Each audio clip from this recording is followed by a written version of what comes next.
A very good morning, ladies and gentlemen. Thank you for joining us today for the Singapore International Cyber Week 2023. My name is Charlene Lim, your host for today. Now, of course, this very morning, we will have an exciting lineup of panelists, international panelists who will share with us their insights as well as perspectives on the topic of cyber multilateralism and the race against change, affirming the UN's relevance. So today, we also like to encourage all our guests to pose the questions for the discussion by simply using the Slido. So please scan the QR code shown on screen. Now, without further ado, ladies and gentlemen, for this segment, please join me in welcoming Ms. Manon LeBlanc, Head of Cybersecurity, European External Action Services, EEAS, to deliver her keynote address. Ladies and gentlemen, big round of applause, please, for Ms. LeBlanc.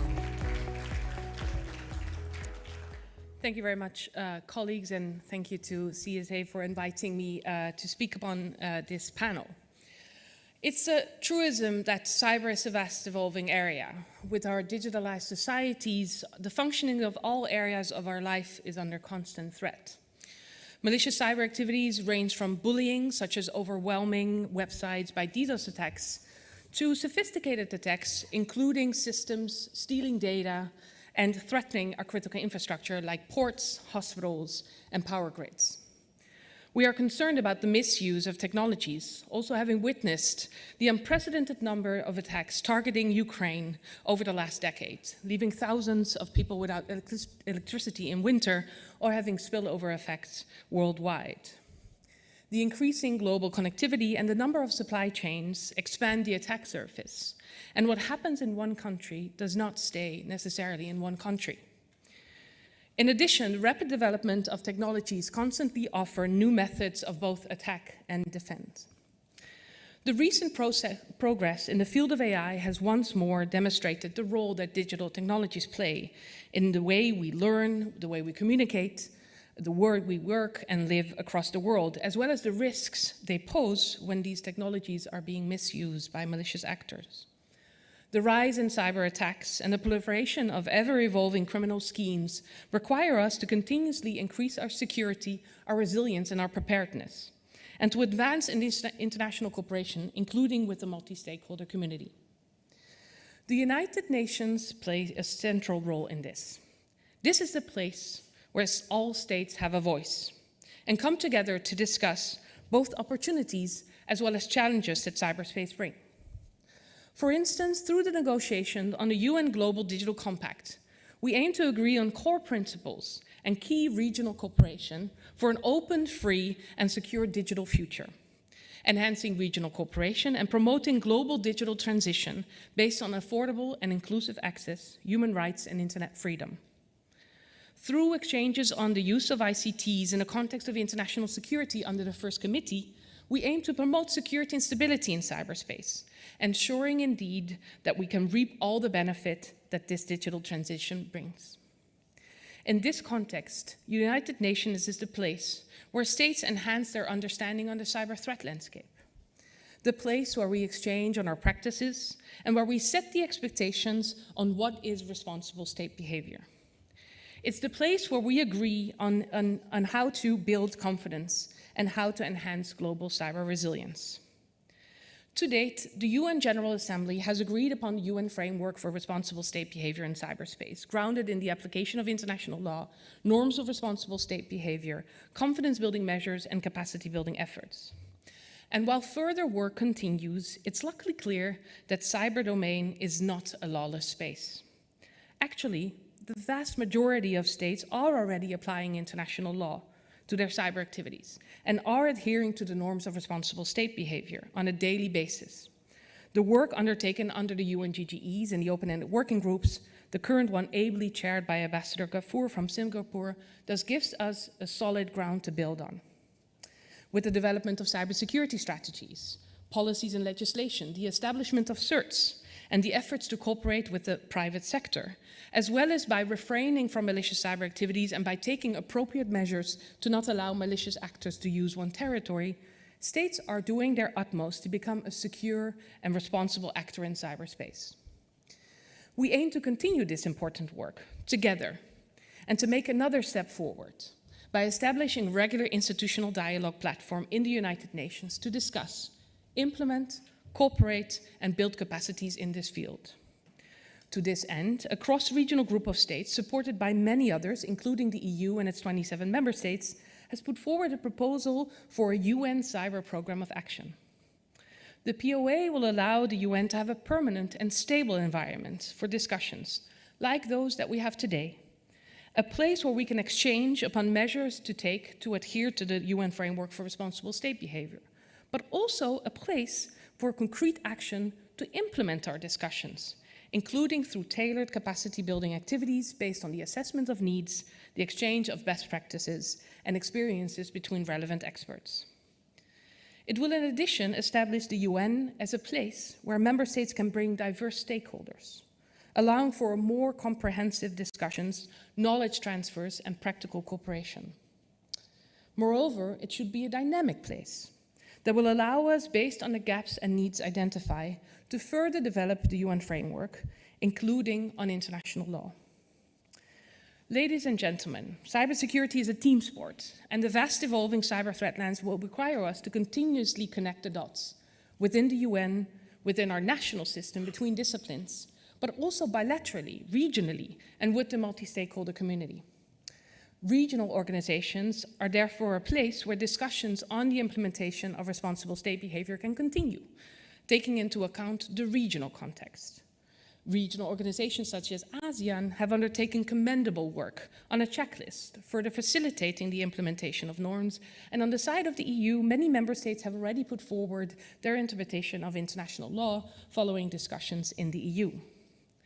In addition, important work is going on in regional organization on confidence building measures, such as in the ARF, where the EU and Singapore co-sponsor a CBM on the protection of critical infrastructure. Furthermore, the EU is advancing its cooperation in bilateral engagements around the world, as for example, again, being here in Singapore. In February 2023, the EU and Singapore concluded their digital partnership and a set of digital trade principles. Negotiations for a digital trade agreement have launched in July. Such activities and such frameworks will make international relations better fit for the digital era, including in the field of cybersecurity, and will contribute to the cooperation in regional fora as well as in the United Nations. In a connected world, cybersecurity touches upon every field and at every level. And we can only ensure an open, stable, and secure cyberspace if we increase our security, our resilience, and our preparedness, and advance our cooperation thereof. Connect the dots within the UN, within our national system, bilaterally, regionally, and with the multi-stakeholder community.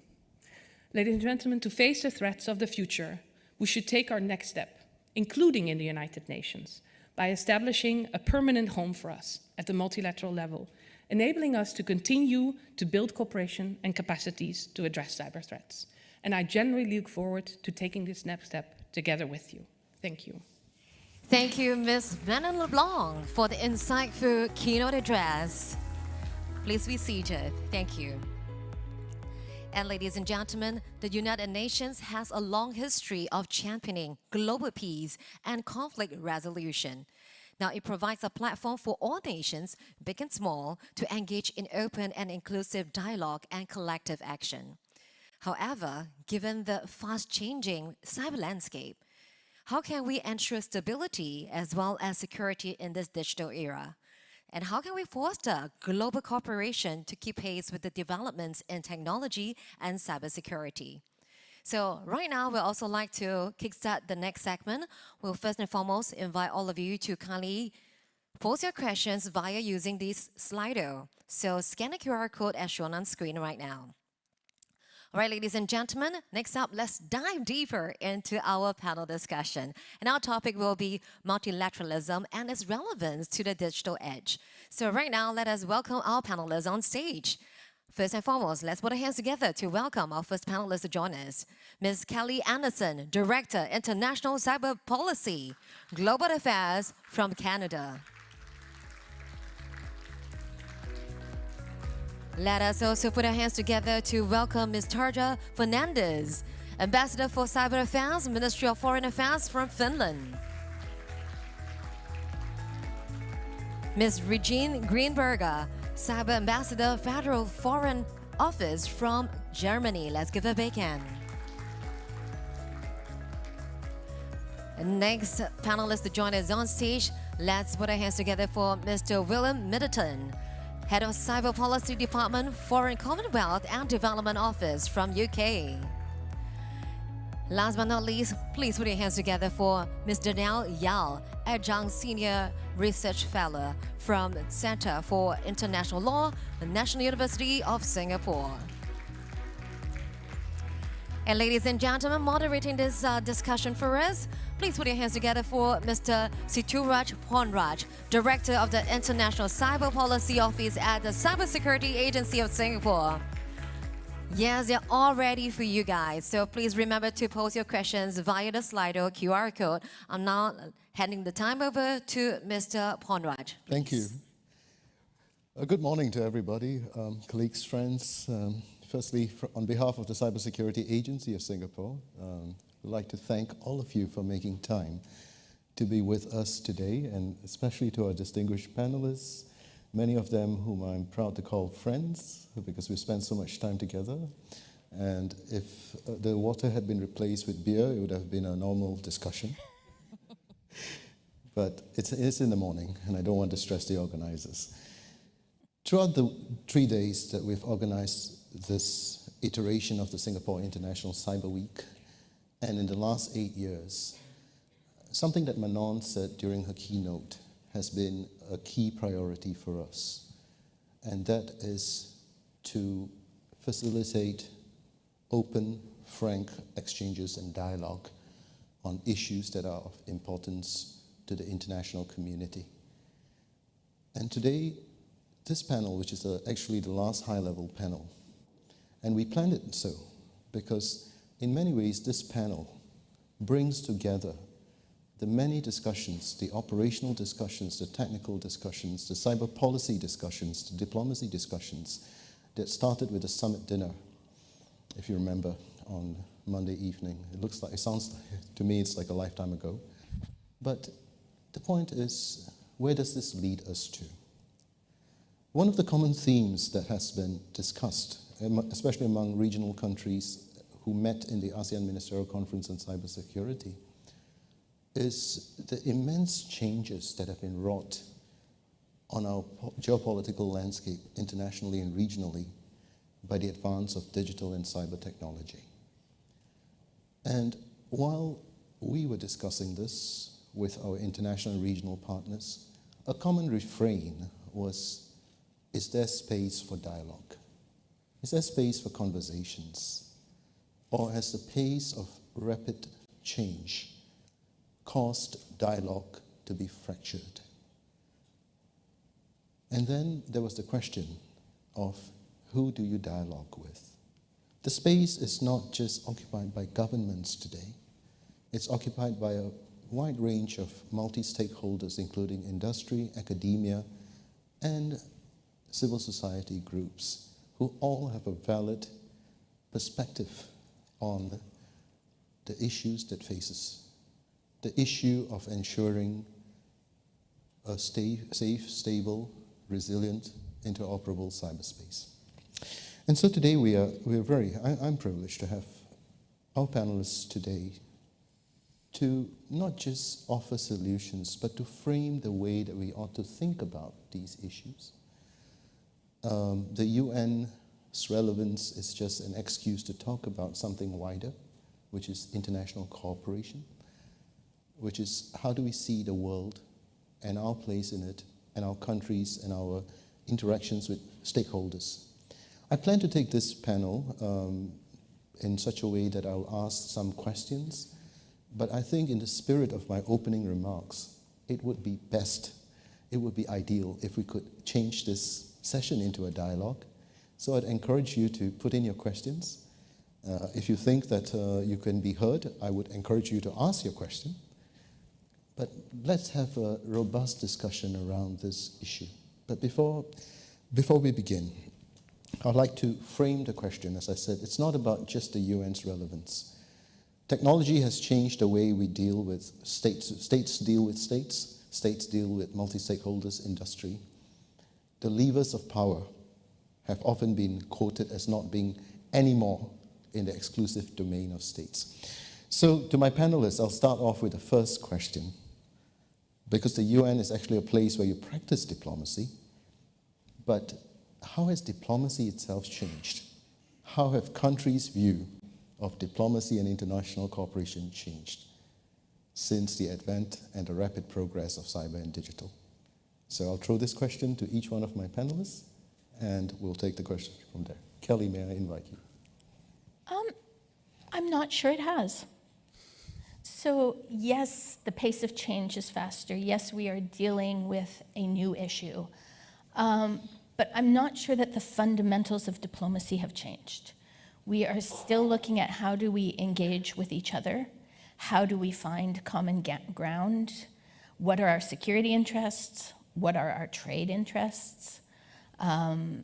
I think we've been dealing now for a longer period of time of figuring out how does globalization work for us as a country, and I'm sure many other countries have been trying to work that piece.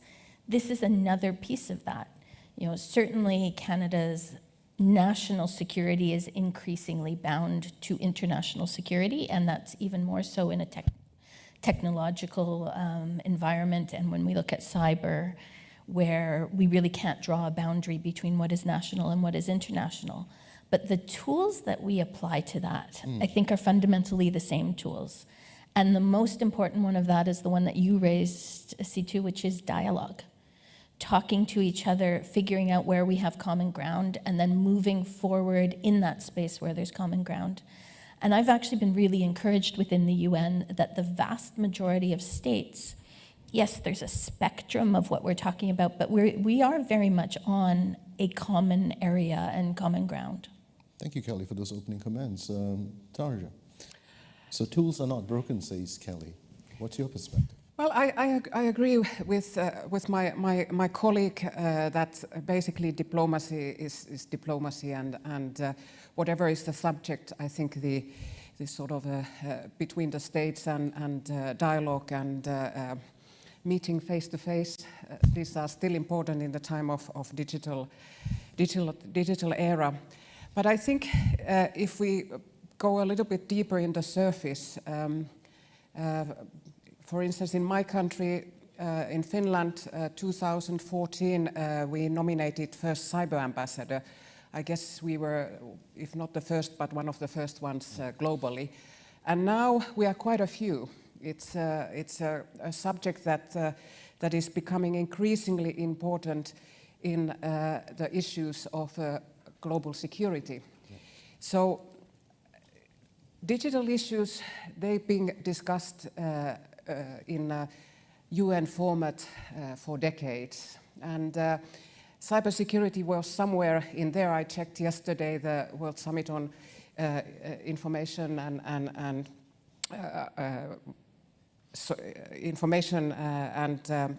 Society, WSIS.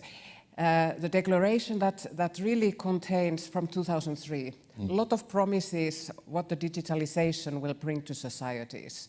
That time we talk about MDGs, now we talk about SDGs. Cybersecurity was there, that just anecdotal. But what we have seen now in the past years, the cyber as a tool to cross borders, to attack different countries, to initiate criminal activities, has increased, and if not, at least what we have seen now in Ukraine, we realize that cyber is a tool to create international instability. So in a way, yes, this is an issue we should talk in UN. That is the only forum where sovereign states come together and discuss how to promote peace and stability in the world. But I have to admit that although I agree that diplomacy is diplomacy and whatever is the technology we are talking about, cyber is a bit challenging, and it's challenging I also see in my own ministry. I have to translate a little bit when I talk what I'm talking, when I talk about cyber. So I think it's important that we have this kind of discussions and the kind of leadership that Singapore has taken to really discuss what does it mean to talk about cyber in UN context and in multilateral framework. We all agree, I guess, on the podium that international law applies to cyber, but when we go into details, it goes a little bit more complicated. How do we, in a UN framework, see that the countries, they follow these rules? Cyber is a world somewhere there. When we see the borders, when we talk about sovereign states and the responsibilities as sovereign states, we have to have borders, we are credible, we don't let our territory to be used for malicious attacks to our neighbors and so forth. But in cyber, we don't have yet that kind of tools or understanding clearly. What the states as sovereign players in a global forum guard this principle that we as states, we should take care of our, we say, due diligence in cyber. And I think that's why my dear colleagues from External Action Service explained it's so important we move now forward in the UN framework and program of action that has been initiated to follow up the current open-ended work group will be the place to really look what does it mean in global diplomacy to preserve peace, promote peace and stability in a global format. Thank you for those opening comments. I'd like to just thank the audience, you keeping the questions coming in. We will get to your questions. So we've got two views so far. Diplomacy, the tools are not broken, but the challenges are real. And Tarja's point about the UN being a place where all states can speak to each other, which may be a problem in itself. But I'll go to Regine first and ask her, your experience as a diplomat in this new order of things. Thank you, Sito, also for having us here. I think you have opened a can of worms inviting, cyber diplomats to SICW, because we will invade this space and use it as, I think you have heard it also from Kali and Taya, that these worlds of technical experts, political decision makers, industry is growing closer and closer together. I would like to mention three narratives that are relevant for diplomacy in these terms. The first one is that cyberspace is dominated by the superpowers, cyber superpowers, and this means that there are rule takers and rule makers, or rule makers and rule takers.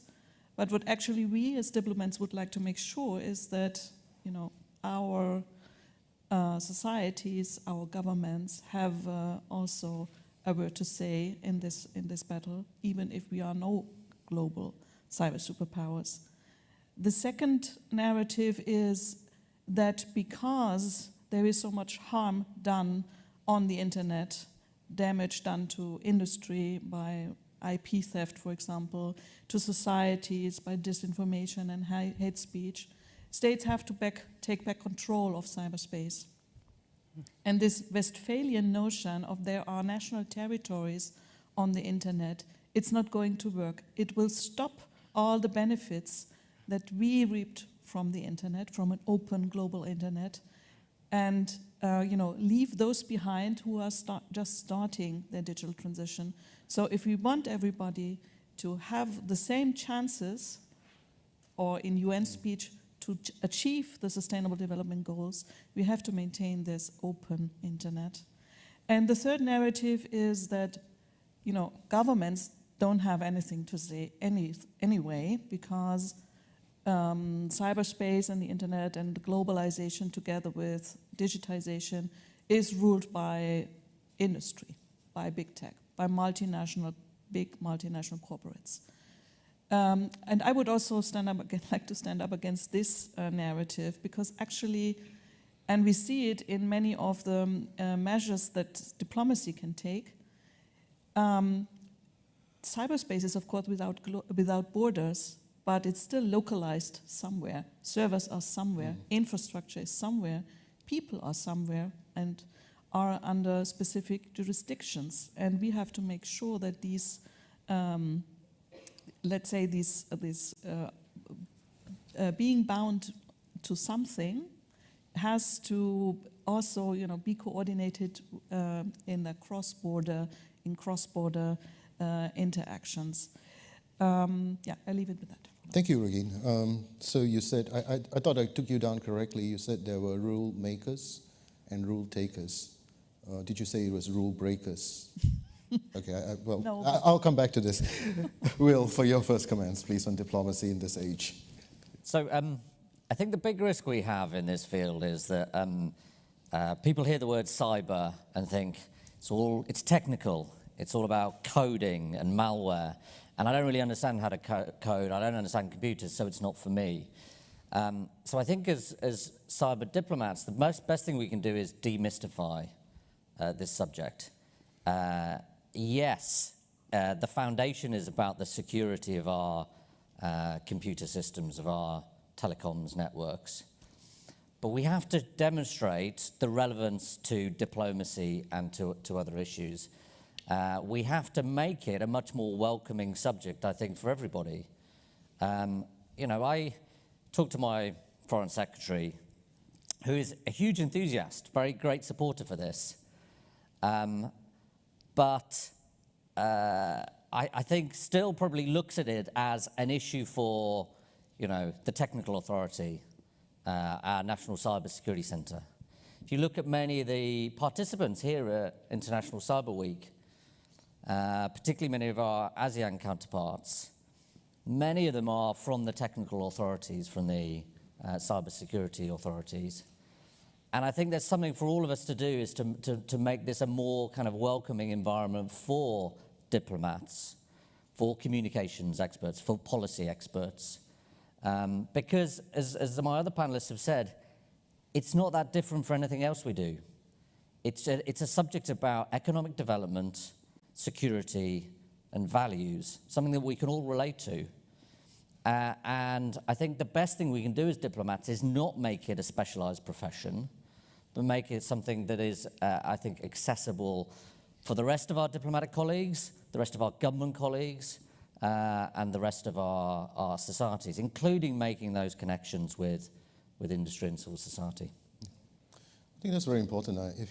Most of you know that just one floor down, there's a GovWare conference where it's all our industry colleagues are. I want to take a point that Tadra said. Sometimes when you speak to different people from different communities, you end up having to be bilingual because it's different language, but you need to make yourself understood. So we will come back to the point because many of the questions are relating to the point that Will made. But I want to go to Danielle. And Danielle has been introduced as an academic, but she has, I don't think the background did her credit or gave her due. She was also very much part of Singapore government's efforts to set up legal diplomacy within the Attorney General's Chamber's office. So I'm going to ask you from both perspectives, what is in your experience has changed about diplomacy and perhaps legal diplomacy? Sure. Thanks very much, Situ, for the invitation to speak. And coming back to the question and listening very closely to what other panelists have spoken about, I think fundamentally diplomacy as a tool hasn't changed. But what we see today is the extent of disunity, the extent of lack of engagement. And I see that a lot in some areas where they're not even talking. So if you're not even talking, where do you even begin to have diplomacy? So I think that is a matter of concern. I don't think this is specific to cyber. I mean, I work in the trade field, I work in the sustainability field, and you see that sort of dysfunctionality taking place across various forums.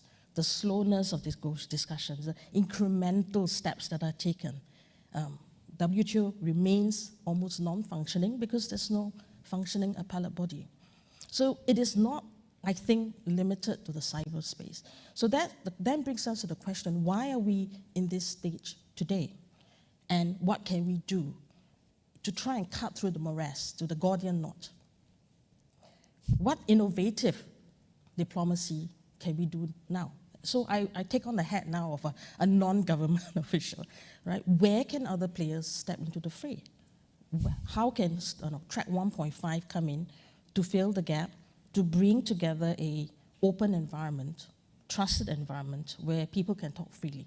So we tried to do that in a recent sort of a workshop we did with Chatham House in Singapore.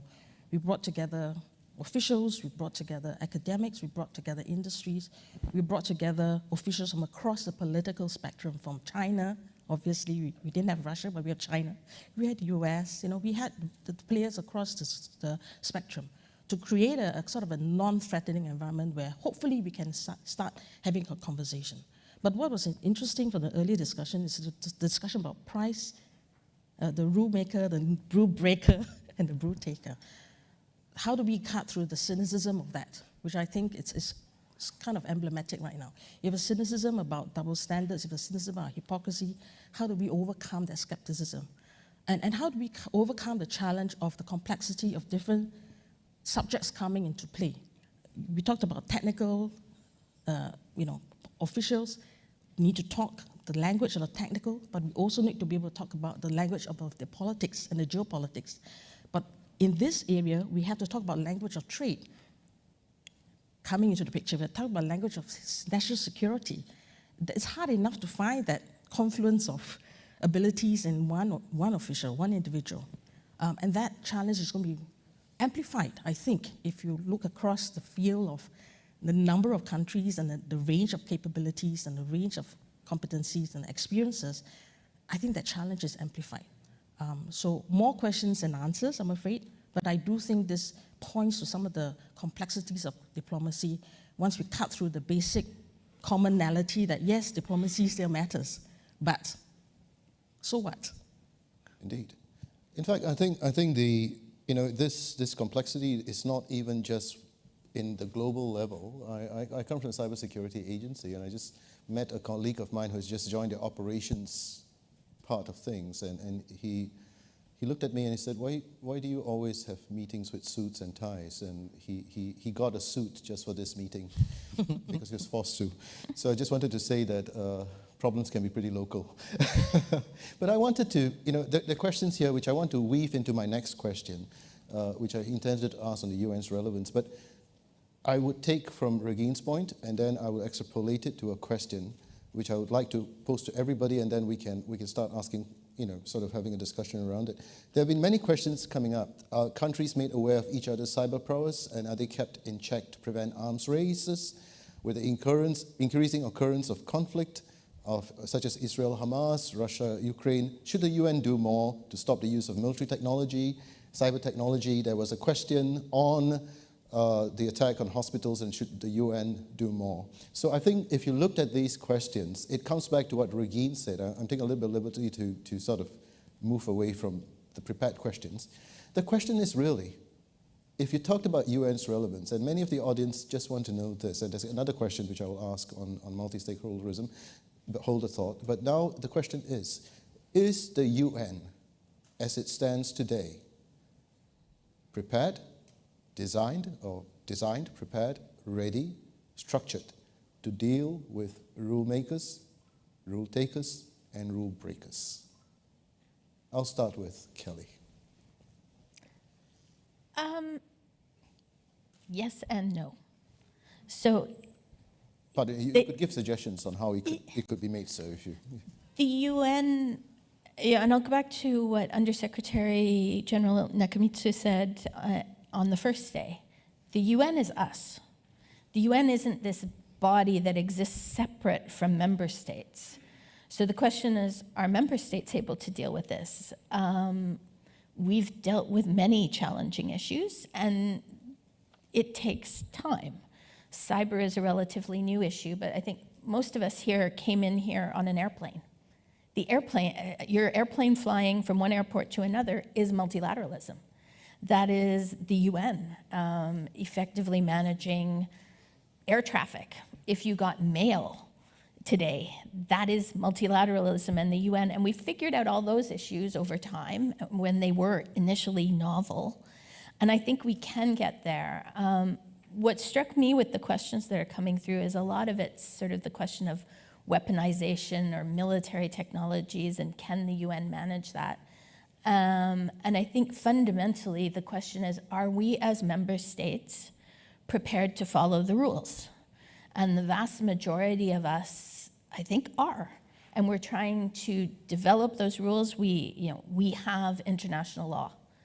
As many people have said today and in previous days, this is not a lawless space. This is not the Wild West where anyone can do whatever they want. We are bound by international law, and when we act as a country, we should act in compliance with that international law. We've all signed up to norms. Yes, they are voluntary norms, but certainly when Canada makes a political commitment, we abide by those commitments.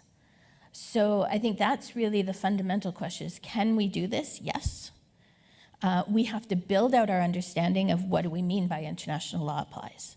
What do we mean by implementing the norms? What do countries need to implement those norms? And this is where capacity building really comes into play. But can we do it? Yes. Yep. Ms. Kelly, you can deal with the rule breakers, makers, and takers. Tarja, do you think so?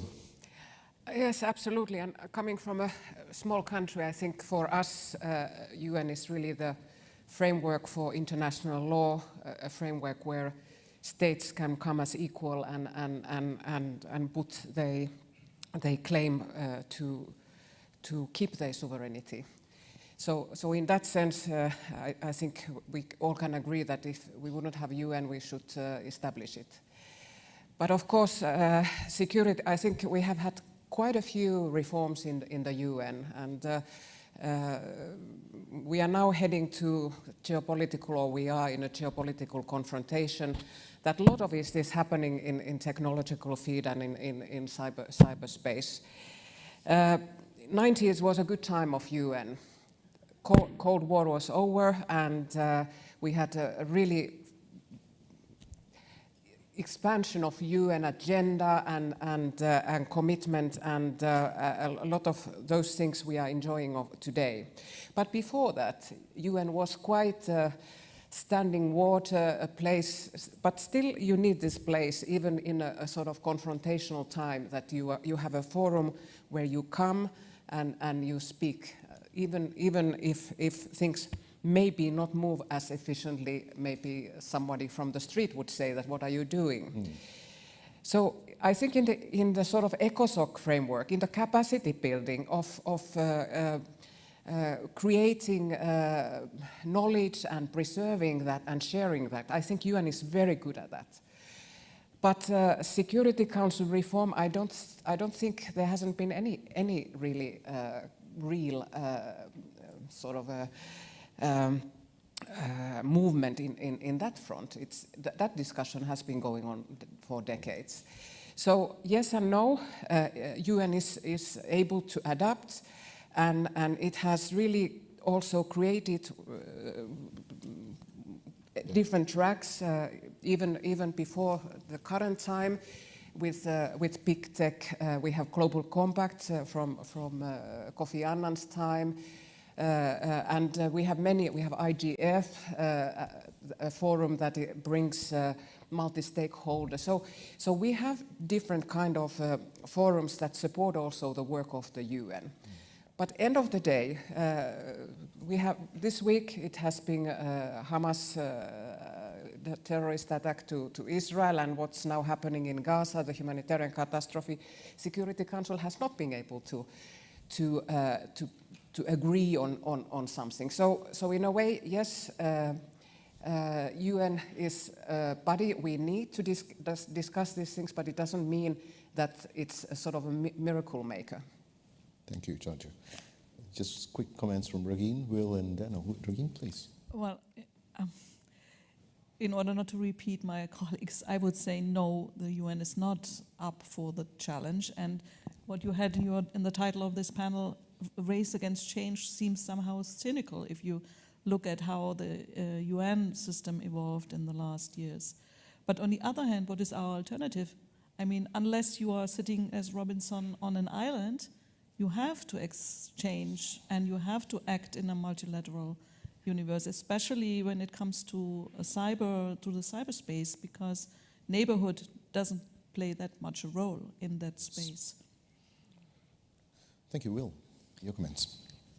Look, we're in a pretty challenging environment at the moment. I mean, it challenges all of us. I think all our governments are struggling to keep up with the pace of change, adapt our approach to technology, to climate change, to economic change, to geopolitical conflict.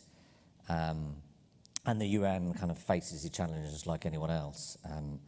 But I do think the UN does need to evolve. I think this key point that we've discussed is around a much more inclusive approach to solving these problems. And by inclusive, I don't just mean the global south and the west. I mean industry, civil society. It is crazy. If many of us were in the trenches of multilateral diplomacy in the OEWG, one of these bodies that helps set the rules of cyberspace, last year, and we spent months negotiating how we would take the views of stakeholders, non-state stakeholders, to set the rules of how we behave in cyberspace. That, to us, seems indicative of a system that is unable to evolve at the pace it needs to. It's quite clear to us that big technology is setting the rules whether we like it or not. So we need to be more inclusive to bring them into the conversation. And not just big technology. Let's recognize that many of us have concerns about the dominance of technology in the same way many of us have the concerns about dominance of some states. So we need a voice for civil society as well. And yes, there are some examples. The IGF, I think, is a good one. But systemically, the UN is not adapting to this pace of change. And if we want to understand what's happening in the world, go and talk to the tech companies. We're about 5 years behind them in our discussions most of the time. So if we want to know what impact that's going to have on geopolitics and development and economic change, bring those companies into the discussion. I think this point about pace and agility is something that we as governments, and we are the UN, have not yet grasped sufficiently. Thank you, Will. Daniel, I'm going to take a question that came to you, and I'm going to do that because I've got 3 minutes and I want to hear from everybody on something that we want to take away from this session. And it's an interesting question. They said, the questioner asked, can stability and peace be easier to achieve internationally if non-government and academic experts, I suppose the person means you, led diplomacy instead of government? It's a real question. I didn't make it up. Interesting question. Yeah. I think we have to get away from who is leading the discussions, but the particular character and the attributes of the negotiator in terms of the competency of the topic and awareness of the global dynamics.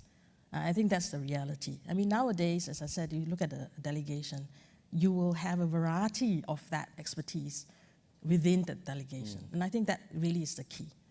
Is there a role for industry? Absolutely. You know, the technologists, they are the ones with the technical knowledge. They know the landscape. They know the tools to counter a lot of these issues that we face today. They are also very much aware of the threats and the opportunities offered by new technologies like AI. And we're not even talking about quantum computing, which is another layer over that. So you need those, and you do need. Where can academics come in? Where can civil society come in? Everybody has a role to play. The question is, how do we bundle it up nicely in the negotiation? I think that is a challenge because, yes, a lot of time was spent negotiating a document to allow non-state actors, or rather stakeholders, non-state, to enter into the conversation. But how has it actually worked out in the OEWG? And I think that question needs to be posed. How many are actually accredited? How many have been denied accreditation? How many have been caught up in this politicization, unfortunately? So are we losing that? But as I said, that's not the only platform. There are many platforms.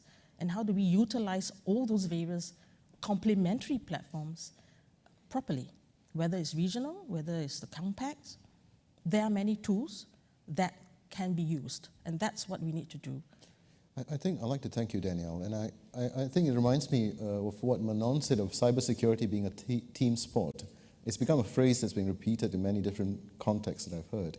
But really, I think what everybody here in the panel has also said is that cyber diplomacy is a team sport.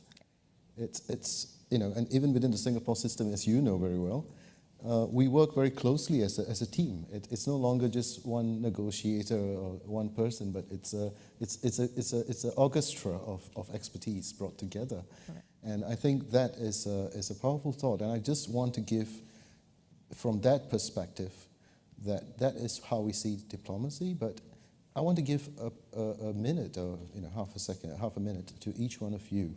I'd like to ask you for one initiative that's close to your heart. As we talk about all these things that are, how to deal with change, how to make multilateralism relevant, one initiative that's close to your heart that you think is going to move the needle and make a difference in achieving the goals of diplomacy. Will, may I start with you? So we're really proud to sponsor a fellowship called the Women in Cyber Fellowship.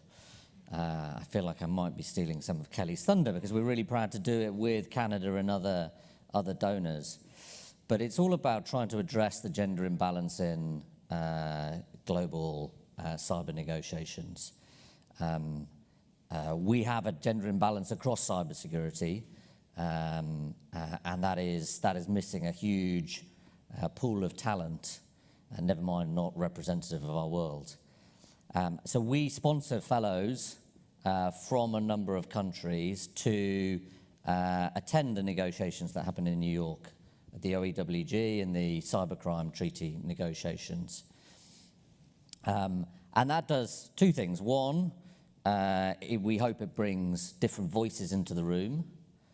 But two, it also creates a network between those fellows who actually bond during their time and creates a network that they can follow up, often working in the same fields in their governments and creating contacts with other countries. So it's a relatively small, but we think kind of a really symbolic initiative that's tackling one of these points about inclusivity and accessibility, getting different voices in the room, and making sure that the negotiations represent the world that we live in. Thank you, Will. Regine, one initiative that you think is close to your heart. I started my career as a cyber diplomat sitting on the GGE, a group of government experts. Well, that time is over because we now moved on to an OEWG with 193 states represented, not just 25. But the OEWG is still, a limited project, and it's two-dimensional, and it's just drafting a text and editing a text. So the project that is closest to my heart is the Program of Action, which will be a permanent forum for, this discussion, this conversation about cyber norms, and multidimensional in the sense that it's also action-oriented. So that is my favorite project. Thank you. The Program of Action, which is now being discussed in the UN OEWG. Tanja, what would be your initiative that? Well, maybe I take a Finnish example. We are very much looking how to use safe digital environment, cybersecure environment for peace mediation and tools. We have a President Ahtisaari CMI agency for mediation that are looking with some cybersecurity companies how to have the kind of tools that we can promote mediation also in digital safe way. Right. Thank you. Kelly. Besides the Women in Cyber, which... So Will is right. Women in Cyber was the first to jump to my mind, but actually I think I'm going to go with Regina and say the Program of Action. And I think the reason I would say the Program of Action is because this would bring the women in cyber and their voices in. The other thing I thought of was the work we're doing in capacity building on international law, where we're working to increase the understanding within the global community of the applicability of international law so they can translate that into their own national understandings and their own national perspectives of that. And I think all of that comes together in the program of action, where we have an opportunity to have a permanent forum that is action-oriented, that is focused on how do we implement these rules? How do we, we understand international law applies. Well, what does that really mean? We have norms. How are we implementing those norms? And where are the gaps in that implementation? And how do we collectively address that? What capacity building can we apply to ensure that countries are able to meet their norms? Because many of them, it's not a question of, oh, we don't want to, but there are challenges in their capacity to meet some of those critical infrastructure protection norms. And then how do we collectively go from there to say, well, we've all said this is how we are supposed to behave. We have a collective understanding of what responsible behavior in cyberspace is. What do we deal with the rule breakers? So we are all rule makers, we are all rule takers, and there's a few of them. What are we going to do about them? I think it's interesting. Thank you, Kelly. And one of the things that comes true from everyone's initiatives here, if you notice, is actually, and the program of action is actually a proposal. Right? Someone's asking what actions has it established so far. It's yet to be established. The OEWG is discussing it. The Open-Ended Working Group is speaking about it, but the idea is to have an institutional home in the UN where cyber can be discussed in an inclusive manner. I think this is where the panelists are coming towards, and trying to design a process where it's going to address some of the challenges that have been brought up here.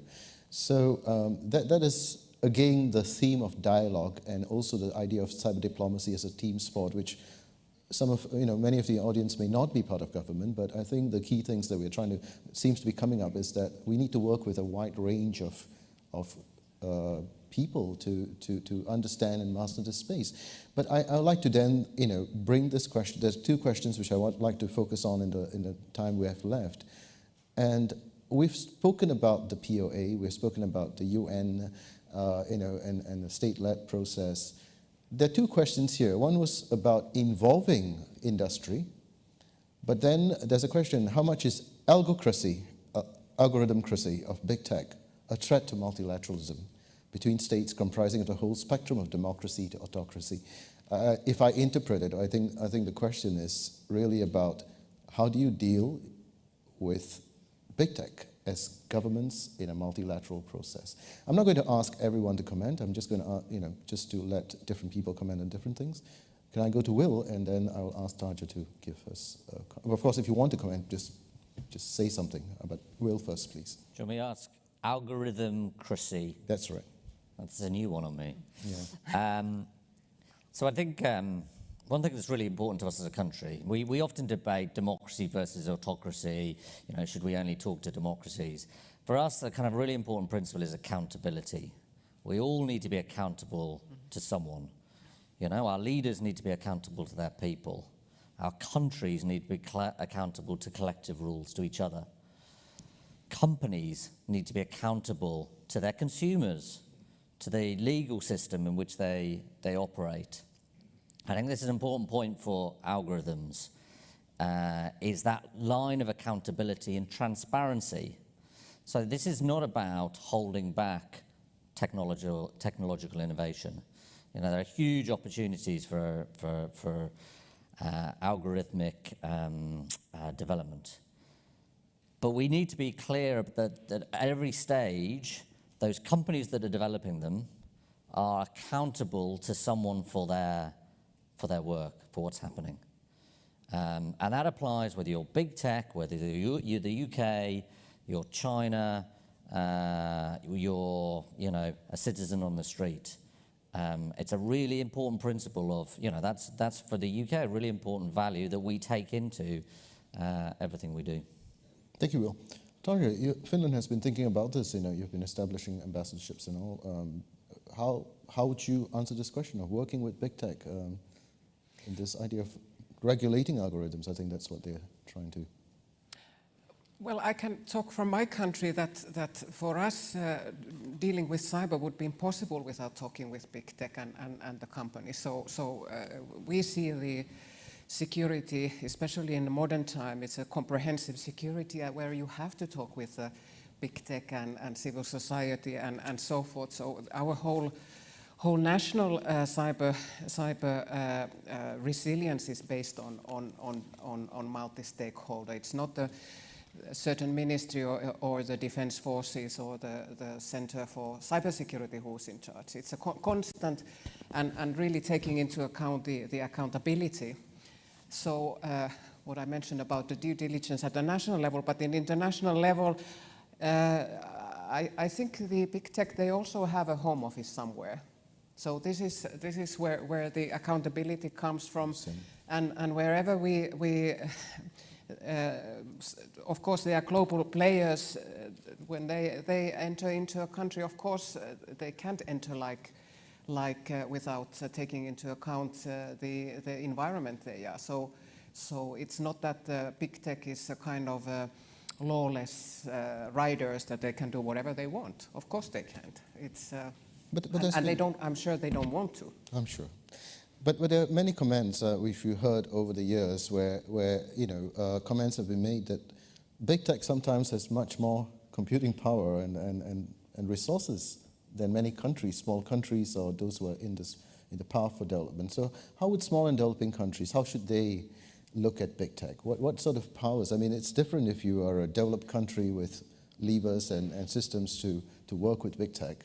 But the anxiety is not there. The anxiety is among a vast group of countries which is just on the development path, as Danielle was mentioning. I'd like to hear from Regine and Kelly on this. How do small countries who have not developed the capabilities deal with a big tech which has lots more capabilities? Let me add something else before I come to that, and that is, I mean, Germany is not a country of big tech companies, but we are a Industry 4.0 superpower, if you want, in automotive and machinery and other fields. But and modern Industry 4.0 builds business model on digitization, globalization, the internet, and they are interested in maintaining peace in cyberspace, also for their business interests. So that is something that we should also have in mind, and that is an important sector of industry where we governments have to exchange with or to interact with, and they are relying then on us to protect the rules. So this is something I would like to, I wanted to add. When it comes to what should a small country that is perhaps not home to one of the big technology companies, what could they do? And then I would also refer to the UN system, because this is the place where we unite also in terms of what kind of governance do we build for the world. And that is a place to not only meet with other governments, but also, at least that's what we want to have there, interact with other stakeholders. So I would say that is the forum to invest resources also as a small government. Thank you, Regine. Kelly? I think it comes back a little bit to Will's comment on demystifying cyber. I don't think big tech is all that scary either if you talk to them. And I think for a lot of developing countries, they can benefit a lot from learning from big tech, just as they would talk to Canada or they would talk to Finland, talk to Microsoft. And you bring in the commercial side there as well, where, of course, a small developing country may not be the same level of client as the United States. They're still a client. They still are concerned about their security. There may be an engagement for industry. I don't think industry is walking around going, oh no, we only want to talk to these guys. As they also have an interest in a secure cyberspace that is global. And we in Canada will talk about, Canadian national security is not secure if in cyberspace, if international cyberspace is not secure. And that vulnerability can be a small country. So how do we work together to address that vulnerability between more developed countries and less developed countries, and also with academia, with big tech, so that we're working collectively? Thank you. Daniel, we're down to a minute, but I want to ask you, international law and big tech. International law and big tech. Interesting question, big question. We will need an hour just to talk about that. I'll give you a minute. Big tech are increasingly aware of the impact of international law on them and their ability to influence international law. And there's a growing kind of movement, I think, in that. If you look at the UN Guiding Principles on Business and Human Rights, it's really all about how international law and how businesses are constrained or should act in accordance. So I think you will see this dynamic symbiotic relationship growing. But at the end of the day, international law is still formed by states, so it's really how much states want to take on board the views of big tech. Thank you. We're at the end of our discussion, but I just thought I'll draw three things that we spoke about. Firstly, I'd like to thank our panelists because I think they have been extremely generous in sharing the difficulties of their job as cyber diplomats for their countries. It's been unusually, I mean, at some point I was worried that we would end up not affirming the UN's relevance, but doing the opposite. But I think we managed to save that bit. But I think it's been a very frank, open discussion of the drawbacks, the challenges, and what works and what does not work. But I think you could also see that there's been a very that each one of the panel has had a very sensitive reading of the need to build teams and to foster dialogue. And that is important for the audience here because if we talked about cybersecurity or cyber diplomacy as a team sport, then we are all on the same team. We have a role to play in the team. And I think that came out very well in this thing. And so Kelly's point about talking to big tech is from that spirit, I should think. And of course, that there is an effort to build an institutional home within the UN for cyber discussions. And these are the people who are working hard at it, including academics and civil society. So I will now just give a quick round, a lightning round of it. To each of the panelists, the SICW is composed of a diverse audience, as we talked about. If from the world of cyber diplomacy, you would convey one message to everybody else who's not a cyber diplomat in the audience today, what would it be? Lightning round, give you a few seconds to pause, to think, but I think that would be a takeaway. Kelly. Rules exist. Rules matter. We need to agree those rules together, and then we need to comply with those rules. Well said, thank you. Taja. Well, maybe just to say that online and offline, it's all the same. Raheen. I would like to see more cyber diplomats from this region here at this forum. Will? Yeah, I think in everything we do, we need to open up the conversation to others. So next year, I want to be on a panel with cyber diplomats from the region, with members of big tech, with representatives from civil society, so we can have a conversation that answers everybody's needs. I'd like my team to take note that the UK Cyber Director has confirmed his attendance in 2024 SICW, and I'm looking for the 5 in a row badge. Got it. That's what I'm after. Danielle. I'll look at it in terms of attributes. Spirit of openness, listening, be prepared to listen, the importance of dialogue, the importance of trust, the importance of co-creating the rules or the application of the rules together. In short, dear audience, you are a part of this as much as all of us on the stage. And so I'd like to thank you for being here, for being part of this journey, and for being part of the team. Thank you for this discussion. Hope you have a great SICW. Thank you very much. A big round of applause for all our panelists. It's been brilliantly engaging. And also to Mr. Ponraj for moderating this segment. Let's give it up for Mr. Ponraj. Thank you. Please proceed off stage and be seated. Thank you so much for the engaging participation of the panel. Now, ladies and gentlemen, if you feel that this is truly engaging as well, this is available online for rewatch of the live stream anytime via the YouTube. So you may like to watch it at your convenience. It has been 3 wonderful days, and you have been an active audience. Thank you so much for your participation. With that, please give yourselves a big round of applause. Thank you so much for the amazing 3 days. My name is Charlene, and this has been Singapore International Cyber Week. Take care.